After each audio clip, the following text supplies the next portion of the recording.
সালাম আলাইকুম। ওয়ালাইকুম সালাম। ভাই রাতে ফোন দিয়েছিলেন, ঘুমাই গেছিলাম ভাই। তাই তো বললাম। হ্যাঁ, পরে তো ফোন দিতে বললেন, এই জন্য ফোন দিলাম।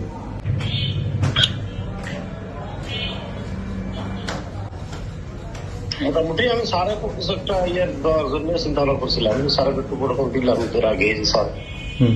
বাইরে কথা বলছে। মোটামুটি কমপ্লিটলি মামলা থেকে বাদ আসতে তার পাশের নিচে চিন্তা ভাবনা করা যাবে না।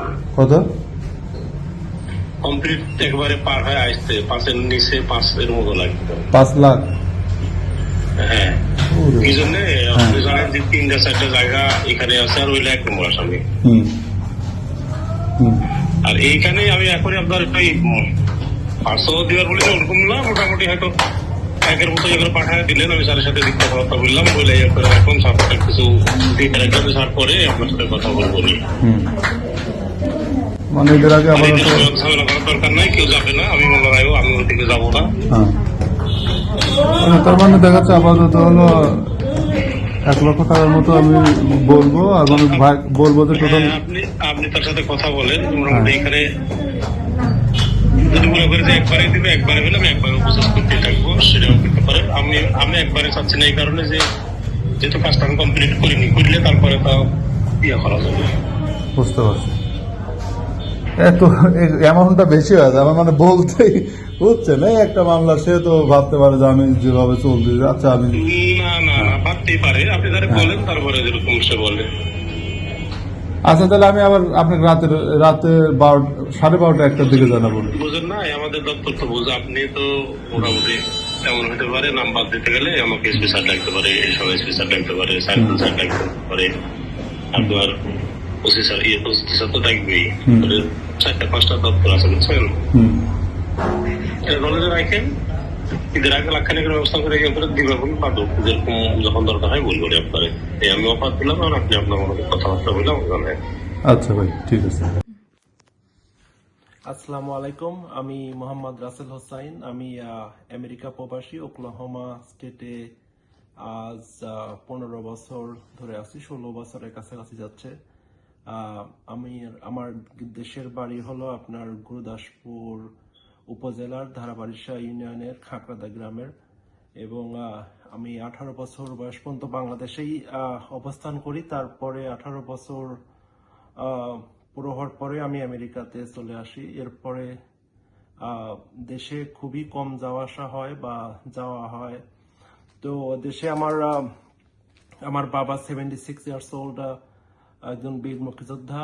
আমার আমার দেশের 2টা বিজনেস আছে, একটা ইন দ্য টপ মান, একটা রাশ আরবান স্টাইল। এটা হলো গুরুদাসপুর জাজ করে অবস্থিত, এবং এই 2টা বিজনেস আপনার খোলার পরপরই বিভিন্ন প্রশাসনিক থেকে শুরু করে বিভিন্ন রাজনৈতিকভাবে আমাকে বারবার চাঁদার জন্য আক্রমণ করে। তো রিসেন্টলি আমাদের গুরুদাসপুরের চাঁচকর বাজারে একটা অসঙ্গতি বা গ্যাঞ্জামের সৃষ্টি হয়। সেখানে আমার রাশের একজন কর্মচারী মনে হয় প্রত্যক্ষদর্শী হিসাবে উপস্থিত ছিল।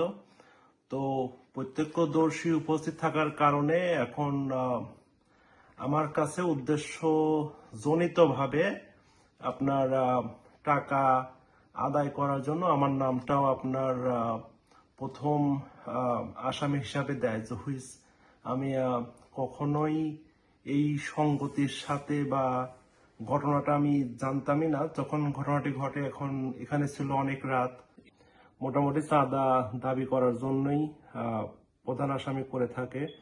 এর মধ্যেও আপনার একজন এসআই আছে, আবু জাফর মৃধা।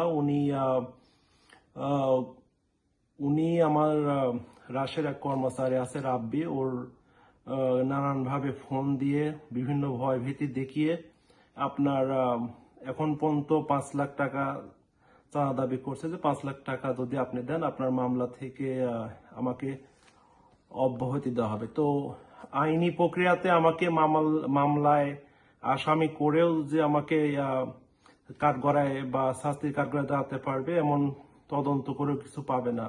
যেহেতু এর আগেও আমি অনেকবার হয়রানি হয়েছি, এবারও হয়রানি হচ্ছি।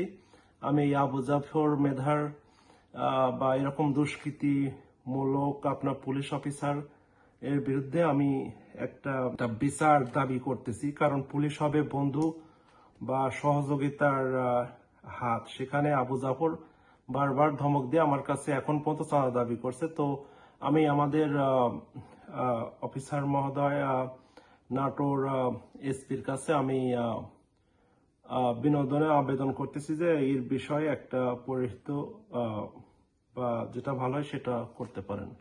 আমি তাদের কাছে টাকা চাবো কেন? আমি বুঝতে পারছি তা না আপনি আপনার কেন না চাইছেন কিনা? 5 না, লাখ না। টাকা চাইছেন। না না ভাই।